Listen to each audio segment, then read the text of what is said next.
Hello, my name is Chris, and today I want to talk to those of you who are planning to quit smoking yet haven't done so yet.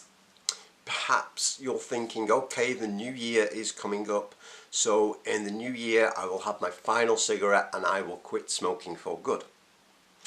Or maybe it's that you tried to quit smoking in the past, but for whatever reason it just didn't quite stick. So now you're trying to prepare yourself and plan so that when you do finally quit, you can make it as successful as possible. If that sounds familiar, if that sounds like you, please do stick around, because what I'm going to share with you today are a few things which helped me out when I quit smoking, which may just help you too if you do them now before you have that final cigarette and before you actually quit.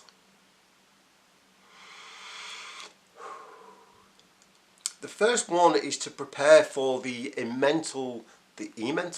prepare for the mental, emotional side of the journey that you're about to go through. Quitting smoking is at least 85% mental, if not more, maybe 90% mental, 10% physical. Yes, we may go through some withdrawals, some discomfort as the body withdraws from nicotine.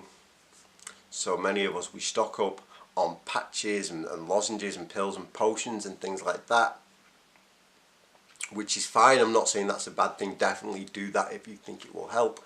But I've yet to find a patch or a lozenge or a pill or a potion that can help us out in those stressful, tense situations when many of us revert back to smoking.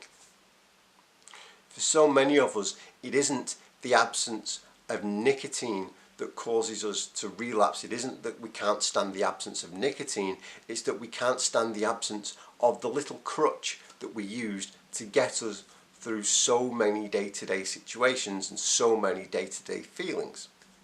Quite often we'd be stressed or angry or tense or bored or whatever it may be, and we believe that this cigarette would change the way we would feel. So we would immediately go, okay, I don't like being stressed or angry or irritable or whatever. I'll smoke and that will change the way I feel. That will get me through this situation. We say, smoking gets us through work, it gets us through traffic jams, it gets us through all these things. Then we quit and we find that we still have all these emotions, all these physiological states, all these situations to go through. We still get stressed, we still get angry, tired, bored, we still have to go to work, we still get stuck in traffic. Except now we have to try and do it without the cigarette.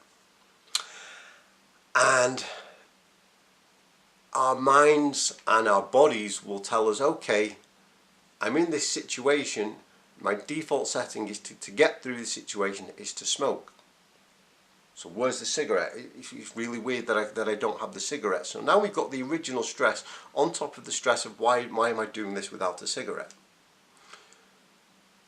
Plus, even though the mind and body wants to revert to smoking, our hearts, our souls, our beings, who we are, it's like, no, we don't want to smoke because we want to get through this and emerge smoke-free.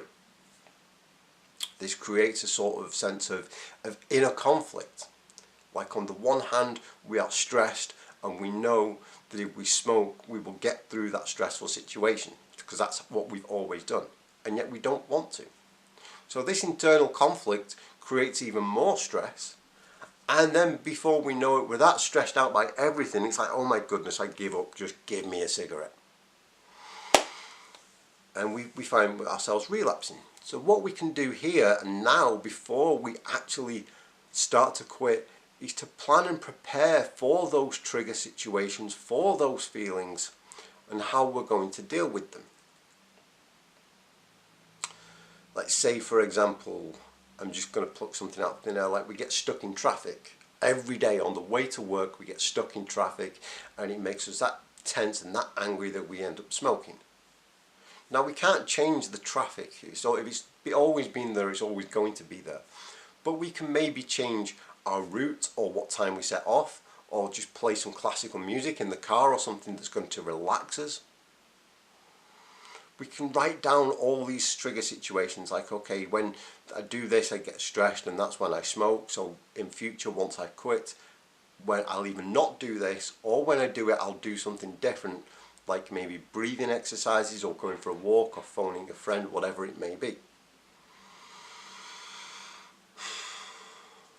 Obviously we can't predict everything in the world that is going to make us tense or stressed out. You know, unexpected things happen, emergencies happen, but it doesn't mean that we can't plan or prepare for them in some sense.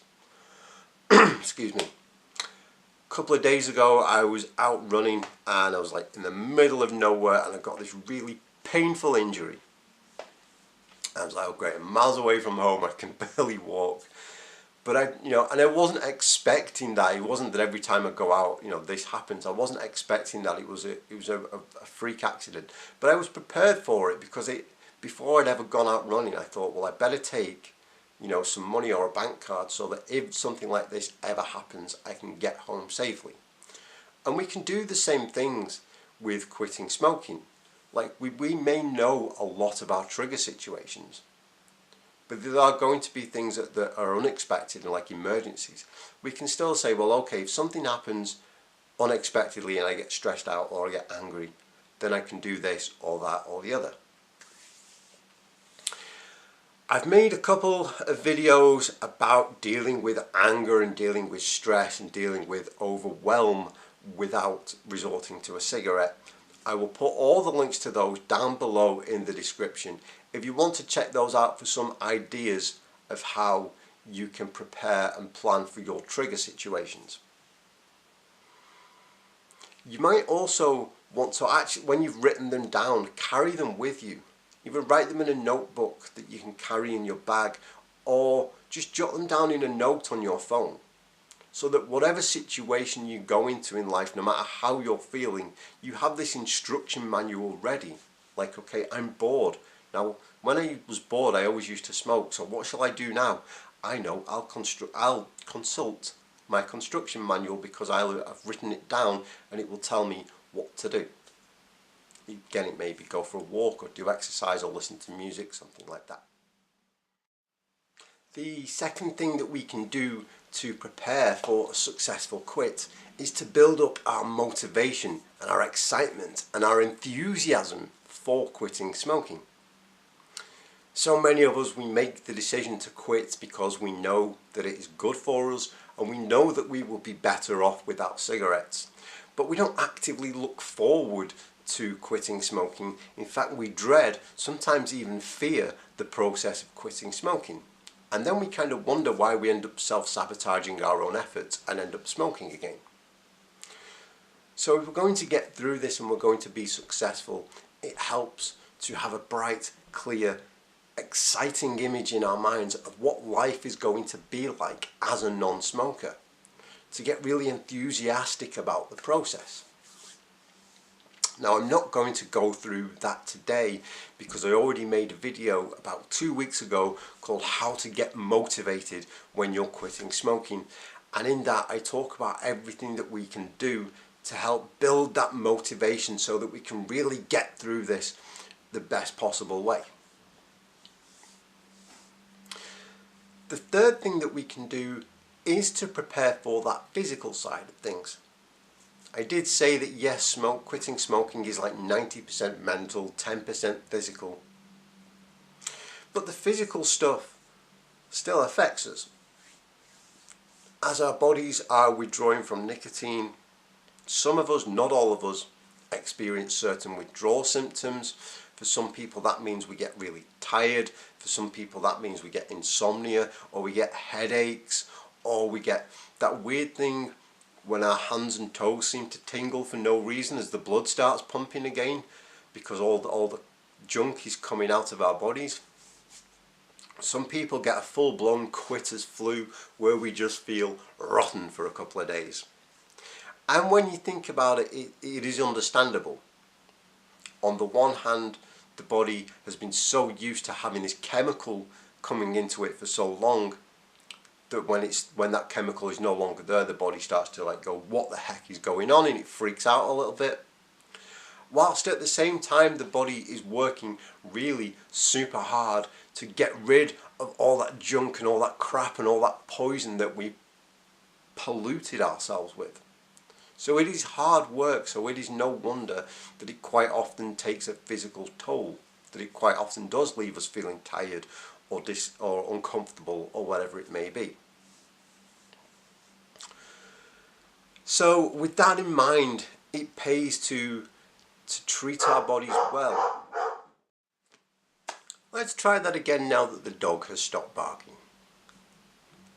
So our bodies go through this big changing process, getting rid of all the crap and withdrawing from the nicotine. So it helps to look after them and give them the best possible fighting chance to do this and to feel good at the same time. So as you are preparing to quit smoking, it's a good time to stock up on fruits and vegetables and lots of fresh water, to maybe schedule some days where you don't do much other than rest as you're, to give your body the chance to recover properly, especially if you quit in the past and you notice that fatigue and tiredness was one of your withdrawal symptoms. What we have to be mindful of here, and what not a lot of people talk about, is that when we are quitting smoking, we are recovering from an addiction. And it is perfectly okay to give yourself permission to recover from that addiction as you see fit. To take care of yourself, to take time out, to give yourself lots of nutrients and vitamins and healthy stuff, so that your body has the best possible chance of fighting this without feeling too terrible.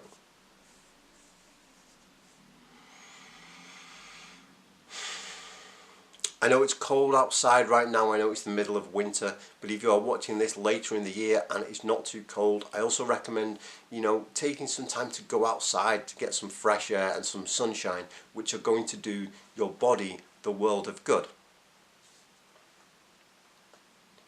That's all I've got for you today. As you can probably tell, I've got a bit of a cold, I'm in a lot of pain because of my running injury, but I wanted to check in with you and share this video because preparing to quit smoking has been on my mind lately after I wrote a chapter about it in a new book that I'm writing. Yes, very exciting, right?